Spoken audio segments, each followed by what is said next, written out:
Welcome to Math Tricks. Please subscribe my channel for more math related video. आज हम सीखेंगे power and exponent, घात और घातांक क्या होता है, हम घात किसे कहते हैं, कौन घातांक है, तो इसके बारे में जानेंगे। घात और घातांक गणित में किसी संख्याओं को खुद से कई बार गुणा करने की प्रक्रिया को दर्शाते हैं।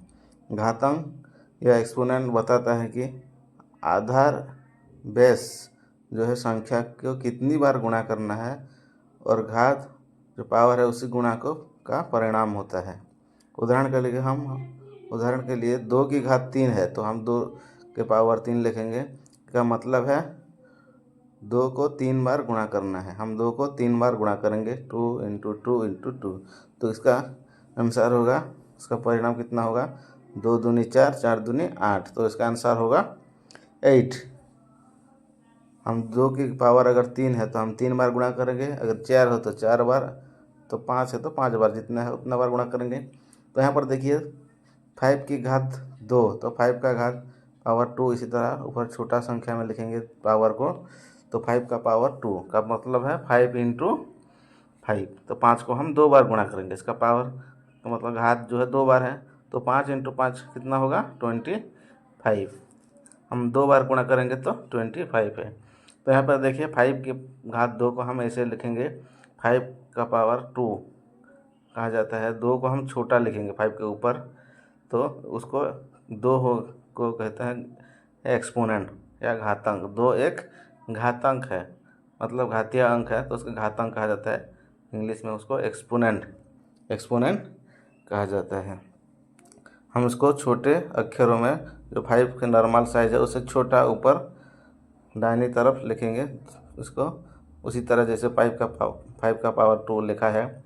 और 5 को बेस या आधार कहा जाता है, हिंदी में उसे आधार और अंग्रेजी में बेस कहा जाता है। तो यहाँ पर हम 5 का घात 2 या 5 का स्क्वायर 2, अगर किसी का घात 2 है तो हम स्क्वायर पढ़ सकते हैं, तो 5 का स्क्वायर कहेंगे तो हम 5 का पावर 2, इसका मतलब 5 का पावर 2 हो गया। तो यहाँ पर देखिए हम 3 का घात अगर 3 है तो हम इसको 3 को 3 बार गुणा करेंगे, तो घात का मतलब है हम उसी संख्या को जितना घात होगा उसकी उतना टाइम्स हम मल्टीप्लाई करेंगे। हम 3 का पावर 3 है तो हम 3 को 3 बार गुणा करेंगे, उसी को घात कहते हैं।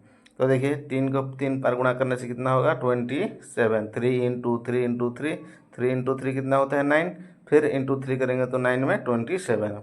अगर 2 का पावर 5 है तो हम 2 को 5 बार गुणा करेंगे, 2 इंटू 2 इंटू 2 इंटू 2 इंटू 2, 5 बार गुणा करेंगे, तो कितना होगा 2 इंटू 2 हो गया 4, फिर 4 इंटू 2 हो गया 8, फिर 8 इंटू 2 हो गया 16, 16 इंटू 2 करेंगे तो हो जाएगा 32। हम 2 को 5 बार गुणा करेंगे तो होगा 32, मतलब 2 का पावर 5 है, इसका आंसर होगा 32। घात का मतलब है उसी संख्या को कितनी बार गुणा करना। तो हम यहाँ पर कुछ फॉर्मूला है, तो हम यहाँ पर देखते हैं दोनों पावर घातांकों को गुणा करना है, तो कैसे करेंगे, 2 का पावर 3 इंटू 2 का पावर 2, तो हम उसको गुणा करेंगे। तो पहले लिखते हैं 2 का पावर 3 का मतलब है 2 इंटू 2 इंटू 2, 3 घात मतलब 3 बार गुणा करना, फिर 2 का पावर 2 मतलब 2 इंटू 2, तो टोटल कितना हो गया 2, 5, 1 2 3 4 5 6 2 हो गया, तो 2 का पावर हो गया यहाँ पर 5। तो हम उसी तरह लिख सकते हैं 2 का पावर 5।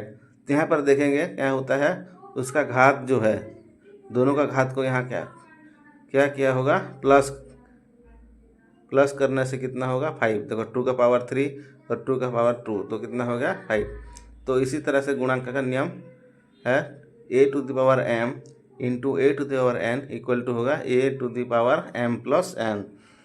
अगर दोनों का आधार सेम होगा, अगर दोनों का आधार अगर समान है, सेम है, तो उसका घात को हम प्लस कर देंगे। जैसे यहाँ पर a टू दी a है और घात है m और n, तो m प्लस n करेंगे। तो उसी प्रकार यहाँ पर देखते हैं 2 दी पावर 3 है इंटू 2 दी पावर 2, तो दोनों का घात है 3 और 2, और उसका आधार है कितना, 2। दोनों का आधार सेम है, 2 2 है दोनों का आधार, तो हम क्या करेंगे उसके घात को प्लस कर देंगे। तो 2³ 3 + 2 कितना होगा, 5। देखिए हम फार्मूला के हिसाब से भी आंसर वही 2⁵ ही निकलेगा, इसलिए हम यहाँ पर फार्मूला डायरेक्ट पुटअप कर सकते हैं। अगर दोनों के आधार अगर सेम है तो हम क्या करेंगे, उनको घात को प्लस कर देंगे। तो कितना होगा, 2³ 3 + 2 हो गया 5। हम अगर नॉर्मली करेंगे तो 2 को 3 बार गुणा करेंगे, फिर 2 को 2 बार गुणा लिख सकते हैं, उसके बाद पावर लिख सकते हैं। तो हम यहाँ पे क्या करेंगे, घात को प्लस कर देंगे तो हो जाएगा।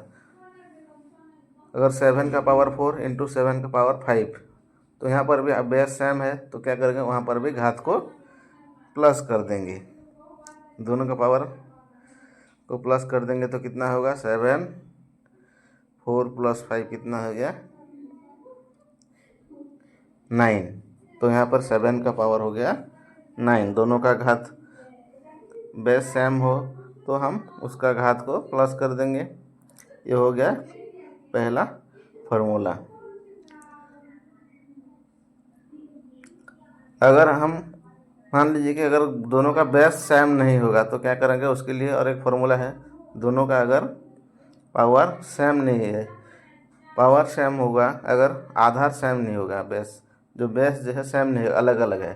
तो यहाँ पर देखिए दूसरा नियम, a⁴n × b⁴n = ab का n, मतलब यहाँ पर आधार अलग अलग है। एक का आधार a है और b है, a और b है। अगर आधार a और b अलग अलग है, अगर घात सेम होगा, आधार अलग होगा तो चलेगा, फिर घात भी सेम होना है, घात सेम होना चाहिए। दोनों का घात n है तो क्या करेंगे, आधार को मल्टीप्लाई कर देंगे। यहाँ पर देखिए 3 का पावर 2 4 का पावर 2, दोनों का आधार अलग अलग है, 3 और 4 है और पावर सेम है, तो हम क्या करेंगे, आधार को मल्टीप्लाई कर देंगे। 3 × 4 हो गया 12 और पावर को 2 ही इसी तरह जैसे है इसे लिख देंगे। यहाँ पर भी देखते हैं 5 का पावर 4 7 का पावर 4, मतलब दोनों का आधार अलग अलग है, 5 और 7 है और पावर है 4, तो दोनों का आधार को मल्टीप्लाई करेंगे। 5 × 7 तो कितना हो जाएगा, 35 और 4 को जो पावर जितना है उतना ही रहेगा, 4 को 4 ही लिख देंगे। तो अगर आधार अलग अलग है, अगर पावर सेम है तो हम इसी तरह कर सकते हैं। अगर पावर भी अलग होगा तो नहीं होगा। यहाँ पर अगर पावर भी मान लीजिए एक का 4 है एक का 3 है तो नहीं होगा। तो आधार अलग होने से पावर सेम होना चाहिए। और भाग का नियम में देखते हैं, अगर दोनों का भाग a⁴m तो क्या करेंगे, a का पावर m-n करेंगे, m से -n कर देंगे। तो इसका पावर को पहले पूरा प्रूफ करेंगे फार्मूला को। 2⁴ है और 2⁴ है, तो हम 2⁴ कितना लिखेंगे, 4 बार गुणा करेंगे। 2 का पावर 4 है तो हम 2 को 4 बार गुणा करेंगे, बाय 2 का पावर 2 है तो 2 को 2 बार गुणा करेंगे। तो ऊपर और नीचे का 2 हम काट देंगे, 1 1 2 काटेंगे, 2 2 कट गया, 1 2 2 कट गया, फिर और 1 2 कट गया, तो नीचे और कोई नहीं, कुछ नहीं बचा। तो हम ऊपर 2 2 2 है तो 2 का पावर कितना लिखेंगे, 2। तो हम यहाँ पर देख सकते हैं 4, एक का पावर 4 और दूसरे का पावर 2 है, तो 4 - 2 कितना होता है, 2 होता है। उसी हिसाब से फार्मूला में फिट बैठता है। तो हम यहाँ पर भी डायरेक्ट फार्मूला अप्लाई करेंगे। तो 3 का पावर 6 बाय 3 का पावर 3 है, तो क्या करेंगे यहाँ पर 6 - 3, तो उनका घात को माइनस कर देंगे। 3 से 6 - 3 हो गया तो कितना होगा, 3 3³ हो गया। उसी तरह घात का और एक नियम है, घात के नियम का एक नियम और है क्या, m और n। जैसे कि और घात के ऊपर और एक घात है तो क्या करेंगे, हम दोनों को मल्टीप्लाई कर देंगे। जैसे 2 है और उसके घात एक 3 है, तो हम दोनों घात को मल्टीप्लाई कर देंगे। तो कितना होगा, 2 3 जा 6, तो यहाँ पर 2 का पावर हो गया 6। उसी तरह हम 4⁵, तो यहाँ पर भी 4 और 3 को मल्टीप्लाई कर देंगे तो क्या होगा, 4 3 जा 12। तो यहाँ पर घात को घात से मल्टीप्लाई कर देंगे। किसी भी संख्या का अगर घात अगर 0 हो तो उसका वैल्यू हो जाएगा 1। जैसे कि यहाँ फार्मूला में लिखा गया है 0 to the power a to the power 0 है इक्वल टू 1, तो 1 के बराबर होगा। हम किसी संख्या को अगर घात 0 लिखेंगे होगा तो उसका वैल्यू 1 के बराबर होगा। हम एग्जाम्पल के तौर पर लेते हैं 5 टू द पावर 0, तो उसका वैल्यू हो जाएगा 1। हम 5 टू द पावर 0 को 1 के बराबर लिख सकते हैं, तो वैल्यू हो जाएगा 1। किसी भी संख्या का अगर 0 हो जाए, जैसे हम डिवीजन में माइनस करते हैं तो 0 हो जाएगा, तो उसका वैल्यू हो जाएगा 1। हम अगर 5 का घात 0 होगा तो इसका वैल्यू हो जाएगा 1। उसी तरह 7 का पावर अगर 0 हो जाएगा तो उसका वैल्यू भी हो जाएगा 1। यहाँ पर देख सकते हैं 7 का पावर 0 इज इक्वल टू 1।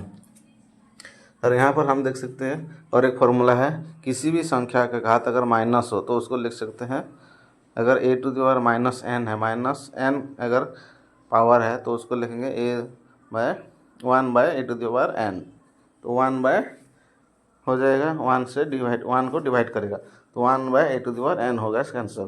तो 5 टू द पावर माइनस 3, तो हम इसको लिख सकते हैं 1 बाय 5 टू द पावर 3। अगर इसको उल्टा भी लिख सकते हैं, अगर 1 बाय 5 टू द पावर 3 है तो उसको 5 टू द पावर माइनस 3 भी लिख सकते हैं। अगर 1 बाय 5 टू द पावर 3 किसी का घात है तो उसको 5 by 5 to the power minus 3 भी लिख सकते हैं। इसी तरह हम विभिन्न संख्याओं को एक्सपोनेंट उसके पावर को मिलाकर या गुणा में मिला सकते हैं। तो thank you for watching this video।